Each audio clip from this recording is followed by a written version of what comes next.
আজ 25 ফেব্রুয়ারি, জাতীয় শহীদ সেনা দিবস। বাংলাদেশের ইতিহাসে কালো অধ্যায়। 16 বছর আগের 2009 সালের এই দিনে রাজধানীর পিলখানায় তৎকালীন বিডিআর সদস্য দফতরে ঘটে এক মর্মান্তিক ও নৃশংস ঘটনা। প্রাণ হারান 58 জন সেনা সদস্য। দেশের ইতিহাসে দিনটি অন্যতম কলঙ্কিত অধ্যায়।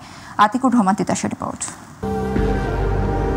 2009 সালের 25 ফেব্রুয়ারি সকাল 9টা রাজধানীর পিলখানায় তৎকালীন বাংলাদেশ রাইফেলসের দরবার হলে শুরু হয় দরবার। অনুষ্ঠানের শুরুতেই বিডিআর মহাপরিচালক মেজর জেনারেল শাকিল আহমেদ বক্তব্য শুরু করেন। বক্তব্যের এক পর্যায়ে কিছু বুঝে ওঠার আগেই বিডিআরের কিছু বিদ্রোহী সদস্য অতর্কিত হামলা চালায় দরবার হলে। পথভ্রষ্ট সদস্যদের সেদিনের ওই হামলায় 57 জন সেনা কর্মকর্তা সহ নিহত হন 74 জন। পিলখানার 4 দেয়ালের ভেতরের নৃশংস এই হত্যাযজ্ঞ বুঝতে সময় লেগে যায় আরও 2 দিন। পরদিন রাতে আত্মসমর্পণের মাধ্যমে প্রায় 33 ঘন্টার বিদ্রোহের অবসান ঘটলে পিলখানার নিয়ন্ত্রণ নেয় পুলিশ। 27 ফেব্রুয়ারি পিলখানার ভেতরে সন্ধান মেলে একাধিক গণকবরের। সেখানে পাওয়া যায় বিডিআর মহাপরিচালক মেজর জেনারেল শাকিল আহমেদ, তার স্ত্রী সহ সেনা কর্মকর্তাদের মরদেহ। উদ্ধার করা হয় ছড়িয়ে ছিটিয়ে থাকা গ্রেনেড সহ বিপুল পরিমাণ অস্ত্র।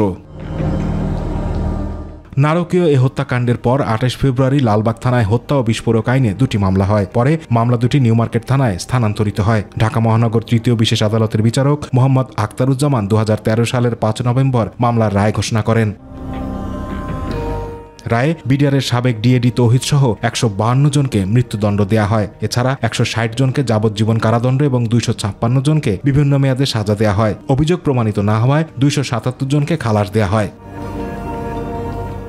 মামলার প্রতিবেদন অনুযায়ী দরবারে অনুষ্ঠিত আয়োজনকে সামনে রেখেই ষড়যন্ত্রকারীরা নিয়েছিল বিদ্রোহের প্রস্তুতি। জাতিসংঘ মিশনে যাওয়ার সুযোগ না থাকা, রেশন বৈষম্য, ডাল ভাত কর্মসূচির নামে টাকা আত্মসাতের অভিযোগ সহ নানা বিষয়ে তৎকালীন বাংলাদেশ রাইফেলস সদস্যদের মধ্যে ছিল অসন্তোষ। তার ফলেই সংঘটিত হয় ইতিহাসের নারকীয় এ হত্যাযজ্ঞ।